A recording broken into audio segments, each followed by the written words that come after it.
Ladies and gentlemen, welcome back to another episode of the LaunchDay podcast. I'm your host, Dean Cvetkoski, a.k.a. WhoDean, and we have a very special guest on today. Her name is Okky Go. Okky, how are you going today?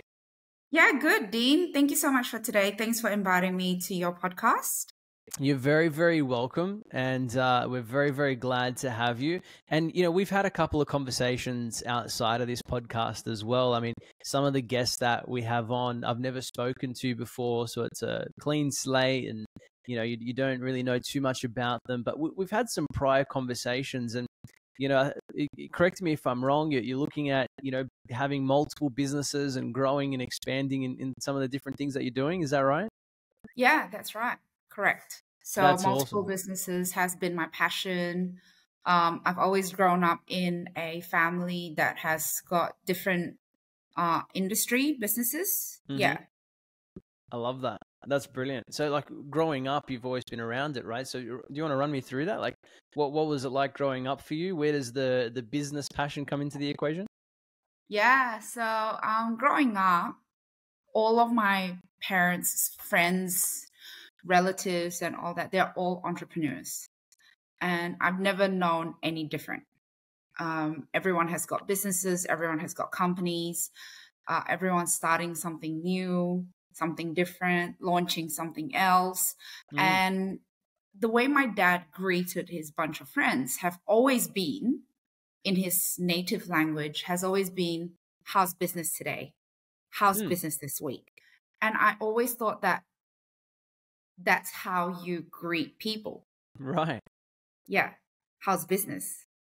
So growing up, my dad would always take me to meetings, to overseas to look at samples, products. Yeah. So That's cool. I was an only child until I was like 7, and that's when my sister was born. So Nice. After my sister's born, then, you know, we have nannies and all that. But before then, I always follow my mom and dad around.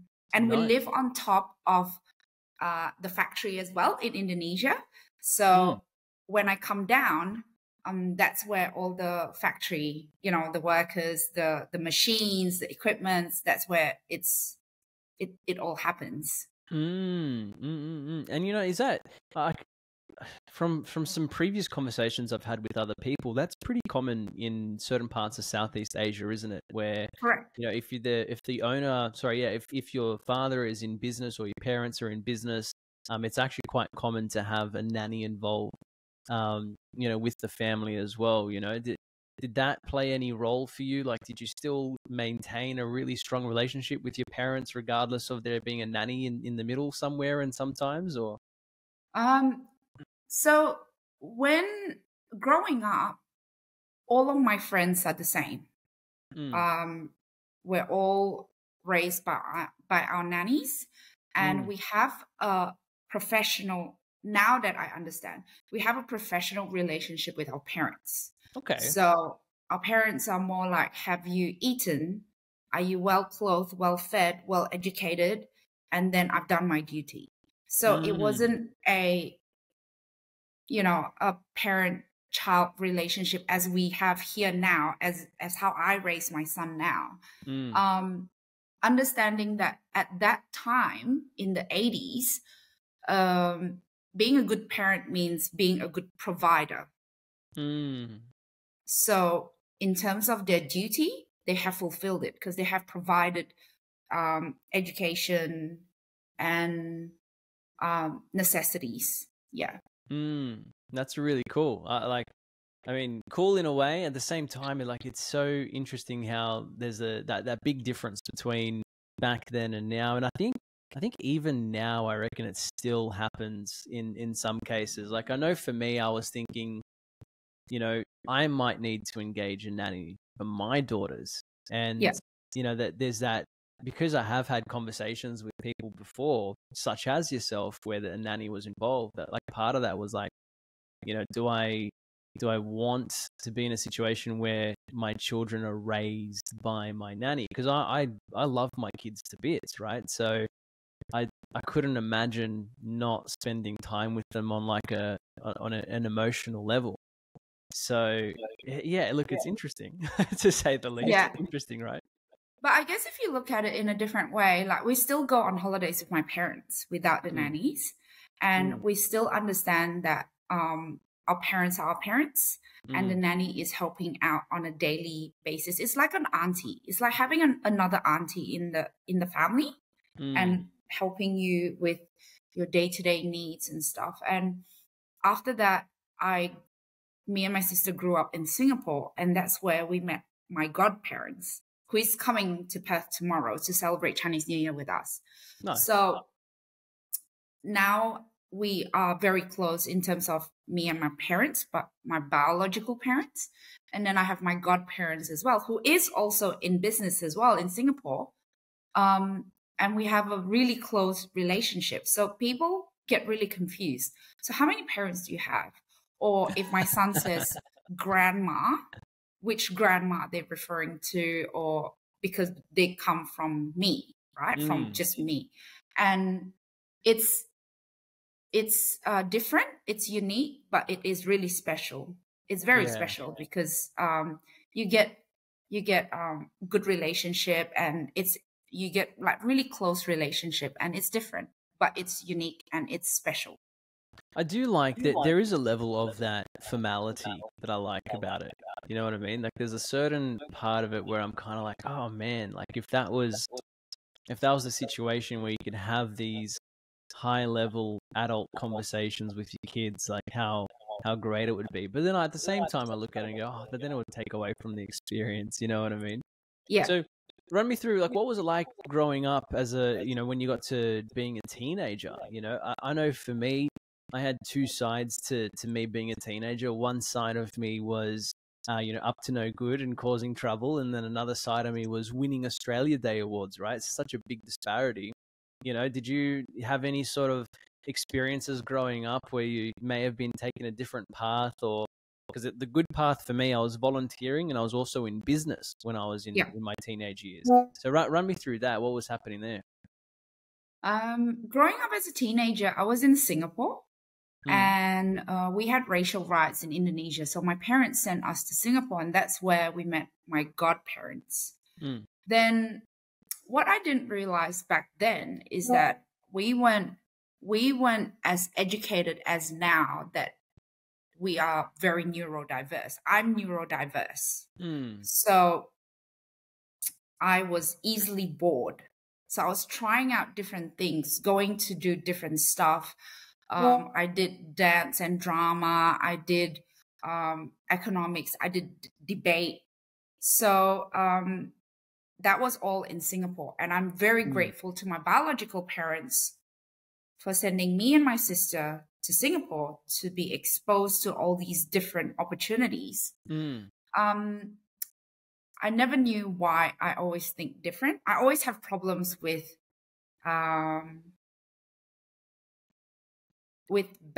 I guess I had problems with rules. I had problems with rules when they said, you have to do it this way, and this is the only one way to do it. And I'll be like, why?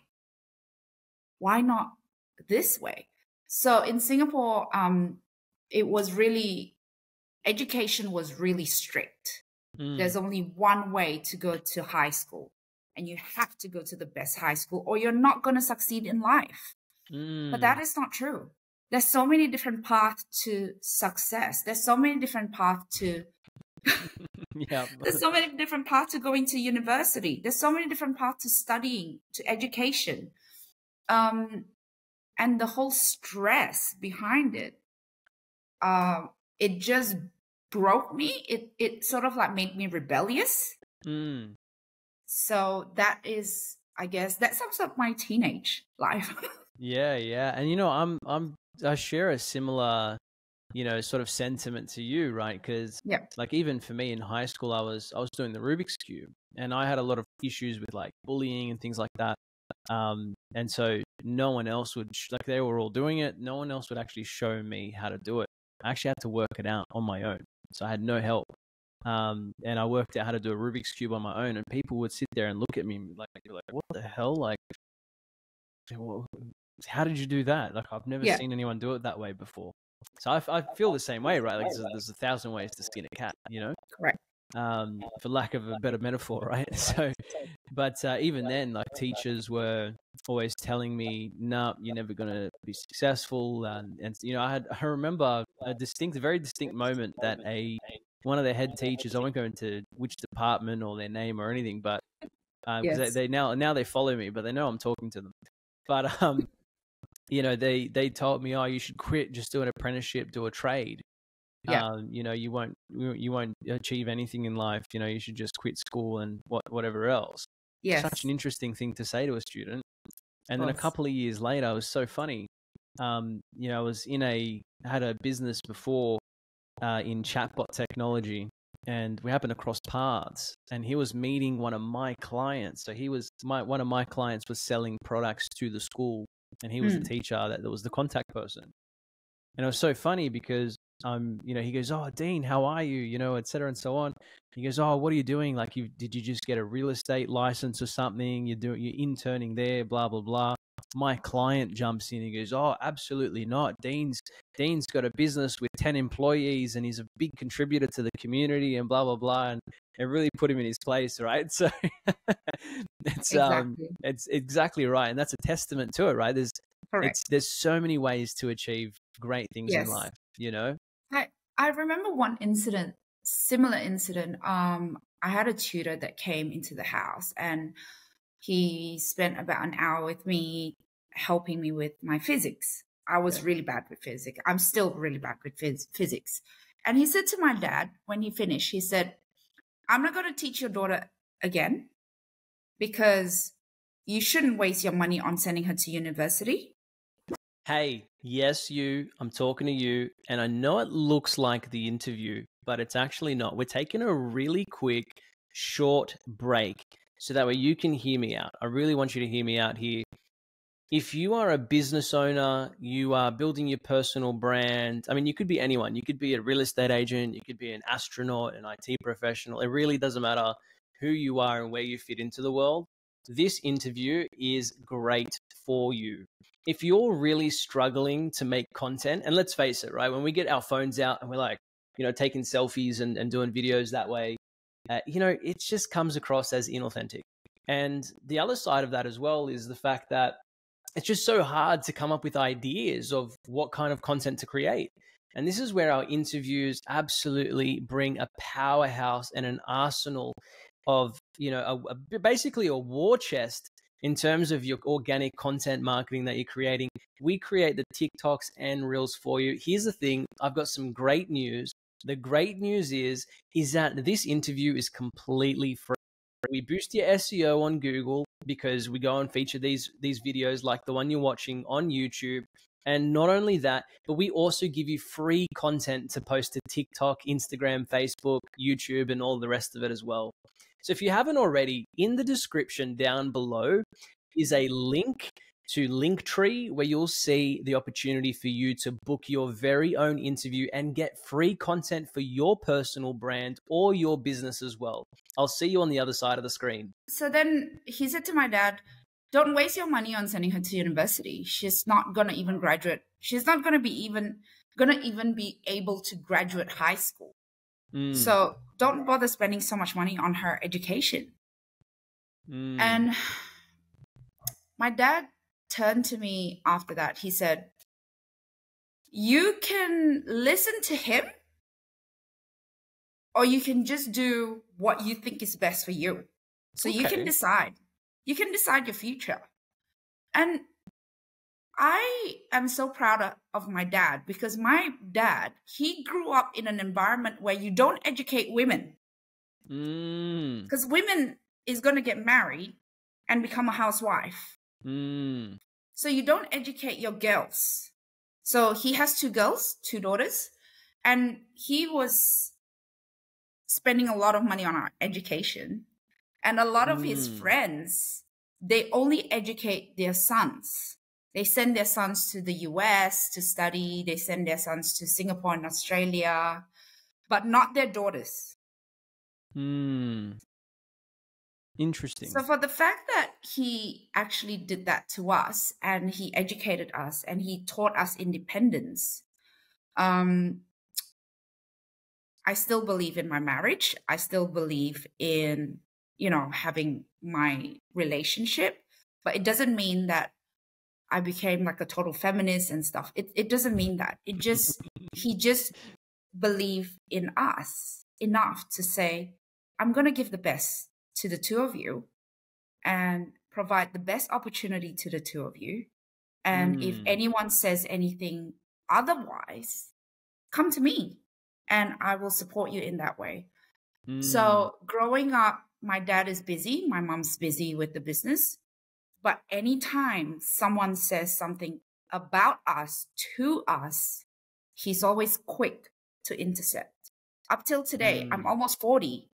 And my dad always say to me, like, anything, just come to us. So I guess that comes back to that question that you were thinking about, you having that nanny and stuff. It's the same. It's just having a nanny to, basically feed you, at least have your uniform ready for school tomorrow, things like that. Drive you to school. Supervise you while you go play at the park, Correct. That sort of stuff. But when it comes to all the important bits, I know who my parents are.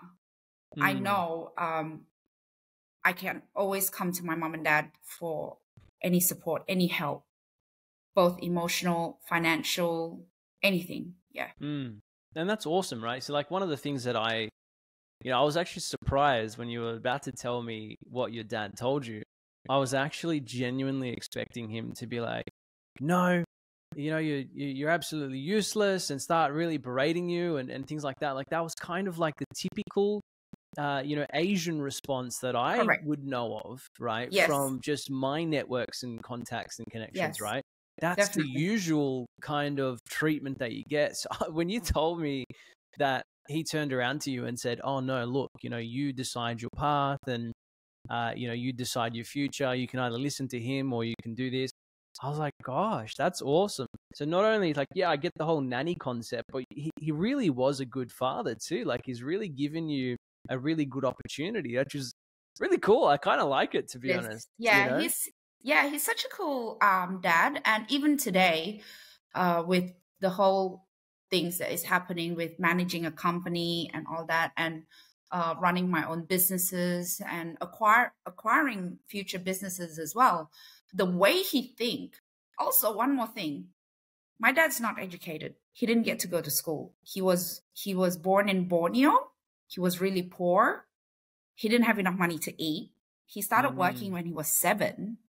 So for him to be so forward thinking in everything that he does, he is just so special. I actually wrote an article about my dad in my LinkedIn, just because I felt so proud of him. And he has advices for businesses, for acquiring companies, for running day to day. He's still running his company today. I can just go to him for anything. And the way he handled good clients, bad clients, how he's so cool, calm, and collected when he talked to anyone. He's just really special. Yeah, my mom and dad. That's awesome. My dad. And that's really nice, right? Like I said, when you started this story, I was expecting a different outcome, and then to hear the outcome that you've had, it's really cool. I really like it, actually. So that's awesome.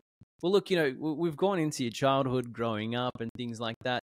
Okky, what are you up to now? What are you doing? So now, I'm in my 17th year of being an engineer. So since you were born, right? Thank you. all that facial stuff is working now. But yeah, it's 17 years in mining and oil and gas.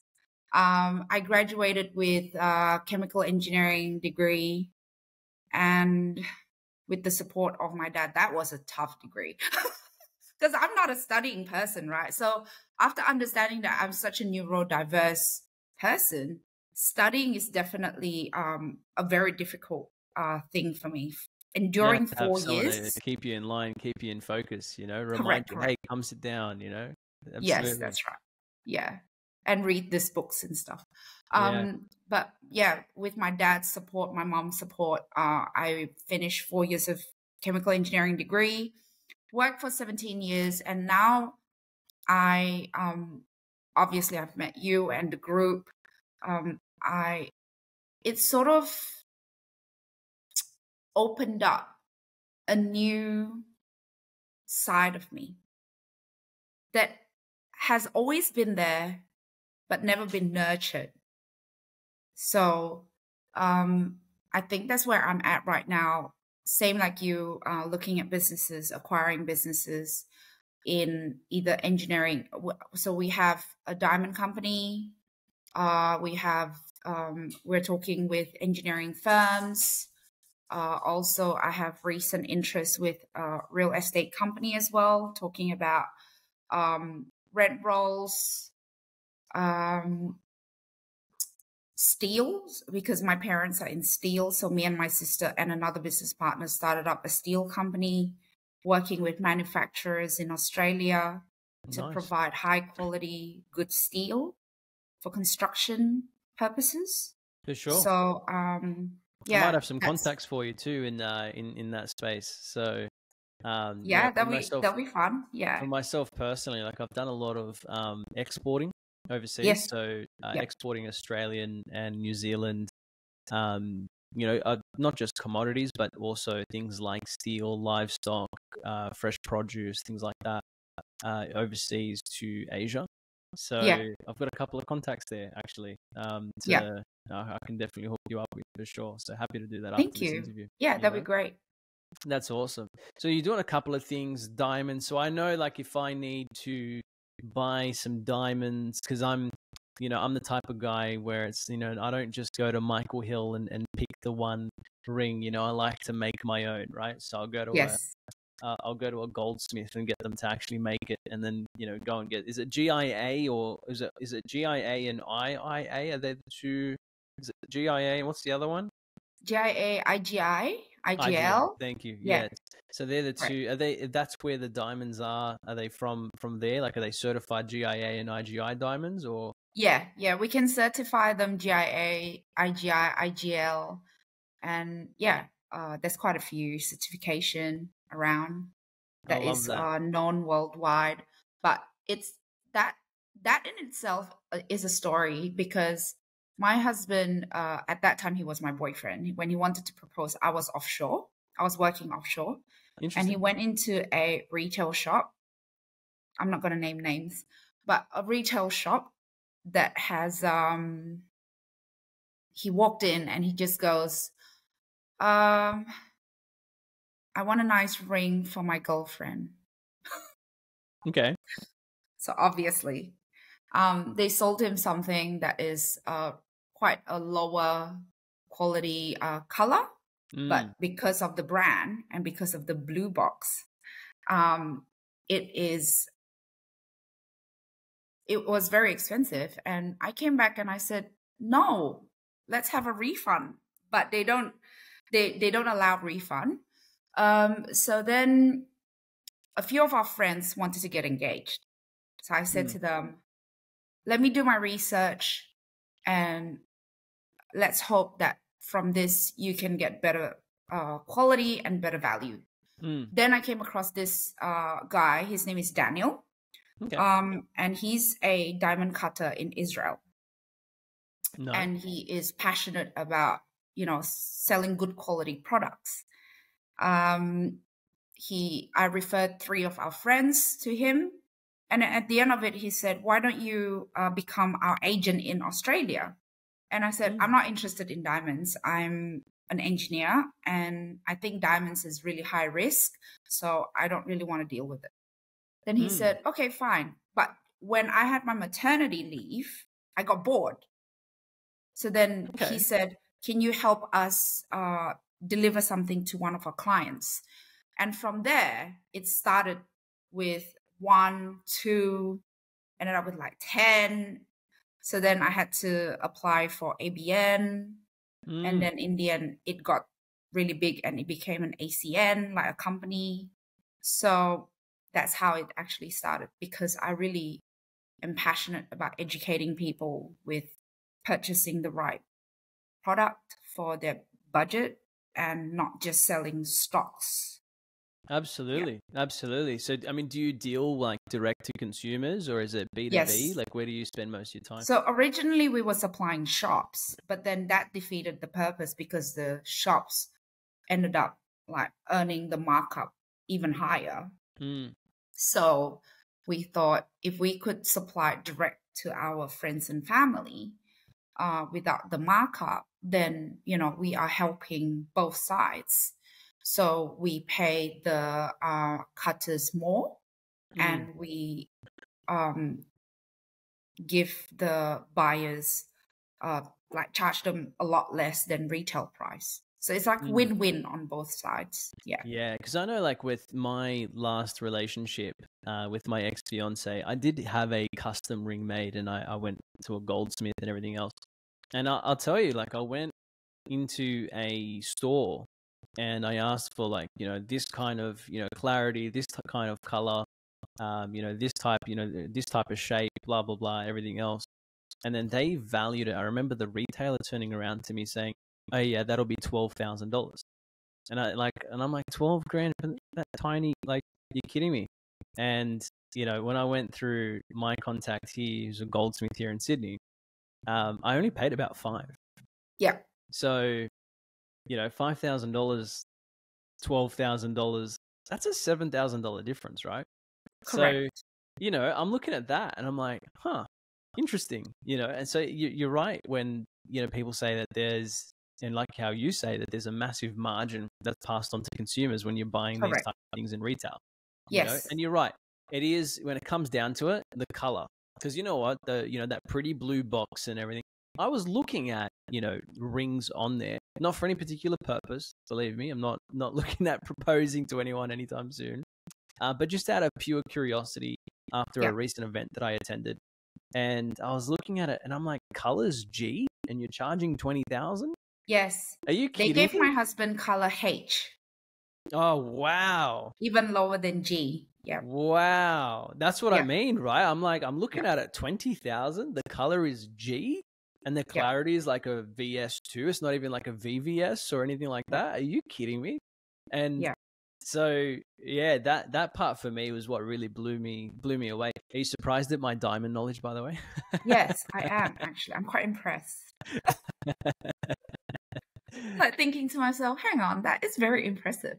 But don't get me wrong, there are some of our customers where after we educated them about the colors and the clarity, GVS2 is actually a sweet spot diamond quality where you can get bigger size.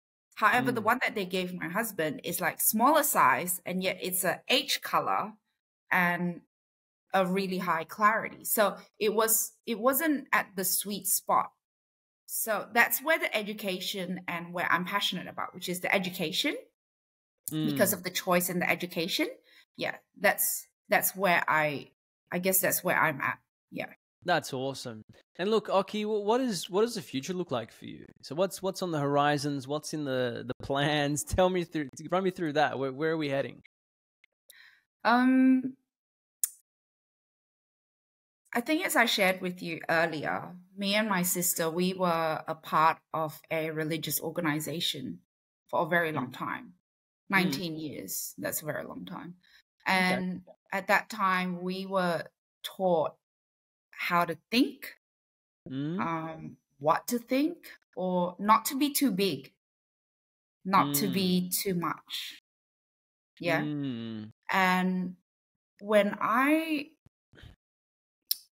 stumbled upon Entrepreneur Summit, I guess that's where my passion was birthed, because I've always had this passion, but it was pressed down, always pressed down, and always pressed down. And so when I came to the Entrepreneur Summit, I realized that this is my tribe. I found my group. We're never too big. Because at that time I was was running the diamond business, and I was also working in engineering. But the people that I met in Entrepreneur Summit, it's like 5 businesses, and they're all different. Like even Aaron, 100 businesses, and they're all different, right? And one thing he said was, during that time, he said, if COVID can teach us anything, it is that it's irresponsible for us to have one stream of income. Absolutely. It's irresponsible. When he said that, I was like, wow, that confirmed to me my restlessness, because I was restless, right? I had this dream inside of me. And someone asked me, like, if your son could see something in you and that you could pass something to him to succeed in the future, what would you give to him? And I said, well, I want him to chase after his dreams. I want him to be the best version of himself. But am I showing him that?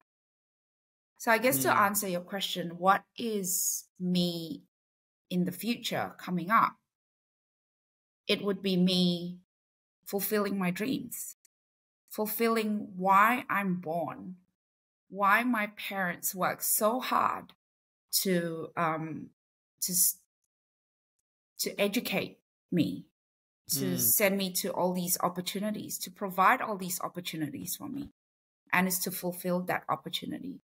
In terms of what it looks like, it will look like acquiring more businesses in industries that I'm passionate about, helping more people. That's where I'll be heading towards. Yeah. That's awesome. That is really cool. Like, I love that. Can you run me through a little bit more onto I mean, if you're open to talking about it, the religious, belief that you had, can you talk more on that at all? Or you got me curious now. It started off with it saying that it was a Christian background. It was Christian based. So that's where I actually knew about God. I still believe in God, but not the way that they do anymore. Not the way that God is. After understanding God, he is definitely not like that. Not judgmental. He is not putting anyone in a box. In fact, if we look at the life of Jesus, his followers are people who have made lots of mistakes, who are never judged. He never once judged them. He embraced them with love. He called them by name. And it's always about loving them. And one of them was an assassin. It's interesting. I've never really looked into it, but once I was trying to understand my calling, my purpose, my passion, my restlessness, my understanding, my dreams, my desire, then I realized when God called us into this life, we're called to be the best version of ourselves. So why are we being put in a box? Oh, you're too big. You want too much. Or you're too materialistic. Because we are Christians. We're not supposed to be materialistic. It's not about being materialistic. It's about loving the love of money, having the love of money. And all you're chasing about is just money.